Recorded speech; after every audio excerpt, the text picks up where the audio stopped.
Guys, एक बार Germany में वहां की सरकार ने पेट्रोल के दाम बढ़ा दिए। अब इस चीज का विरोध करने के लिए वहां के लोगों ने जो तरीका आजमाया वो बहुत ही निराला था, जिसे देखने के बाद वहां की सरकार को भी झुकना पड़ा। वो क्या था, मैं आपको बताता हूं। एक्चुअली जैसे ही पेट्रोल के दाम बढ़ाए गए उसके 1 घंटे के अंदर वहां के लोग अपनी कारों को लेकर सड़क पर आए और उसके बाद सड़क पर ही अपनी कारों को छोड़कर चले गए। जी हां गाइस, 10 लाख कारों को सड़क पर देखकर सरकार सख्ते में आ गई और फिर से उन्होंने पेट्रोल के दाम घटा दिए। गाइस, विरोध करना जायज है, सही है, लेकिन उसका तरीका सही होना, इफेक्टिव होना और शांति प्रिय होना बहुत ज्यादा जरूरी है। गाइस, बड़े दिल वाला किसे कहते हैं, या आज मैं आपको एक रियल इंसिडेंट से बताना चाहता हूं। एक्चुअली हुआ कुछ यूं कि एक छोटा सा बच्चा था जिसके पास खुद की एक साइकिल थी, लेकिन प्रॉब्लम साइकिल के साथ ये थी कि उसमें ब्रेक अच्छे से नहीं लगता था। अब वो साइकिल के साथ जा रहा था, सामने से कार आई, ब्रेक अच्छे से लगा नहीं, वो साइकिल सीधे कार में ठुक गई।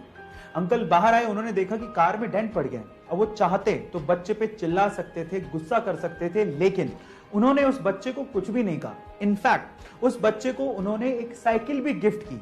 ओह माय गॉड गाइस, वो साइकिल पाके वो छोटा सा बच्चा भावुक हो गया था। इस इंसिडेंट से आपको मैं सिर्फ इतना कहना चाहता हूं कि कभी कभी बेवजह कुछ अच्छा करके देखिए, आपके दिल को बहुत ही सुकून महसूस होगा। गाइस, भगवान ने ना इंसान नामक एक बहुत ही गजब की मशीन बनाई है। कैसे? एक छोटा सा एग्जांपल देता हूं। क्या आपको पता है कि जब आपको उल्टी आने वाली होती है तो उससे 30 से 35 सेकंड पहले आपका पूरा का पूरा मुंह लार से भर जाता है? कभी गौर करके देखना। पर सवाल ये कि ऐसा होता क्यों है? तो देखो, मैं आपको बताता हूं।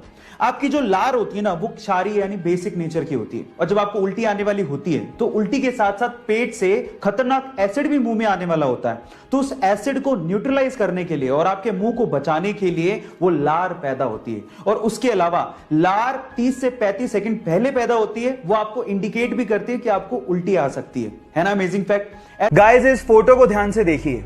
ये अब तक की किसी भी कैमरे के द्वारा ली गई सबसे साफ फोटो है। खा गए ना धोखा?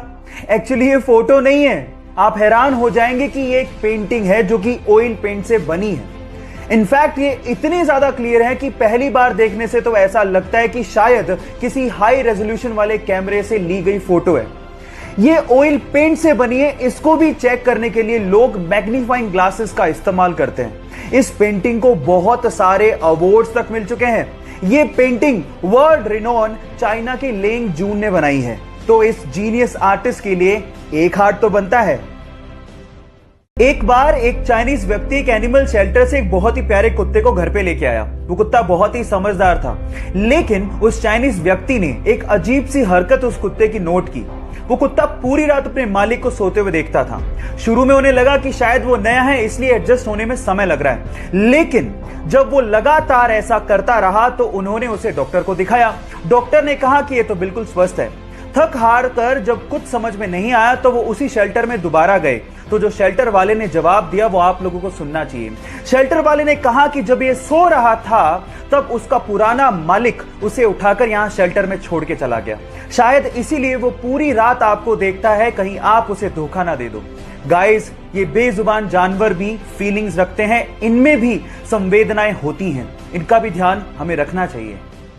जब 13 अप्रैल 1919 को जलियांवाला बाग में जनरल डायर ने सैकड़ों निहत्तों पर गोलियां चलवा दी, तो इस बाग से 40 किलोमीटर दूर एक गांव से 11 साल का बच्चा जलियांवाला बाग की तरफ पैदल निकल पड़ा और बाग में खून से सनी हुई मिट्टी को अपने हाथ में लेकर अंग्रेजों से आजादी के सपने देखने लगा। ये मिट्टी लेकर जब वो घर पहुंचा तो उसने पिताजी को कहा कि पिताजी आप कहां जा रहे हैं? तो पिताजी ने जवाब दिया कि मैं आम की गुठलियां बोऊंगा जिससे पेड़ लगेगा और बहुत सारे आम मिलेंगे।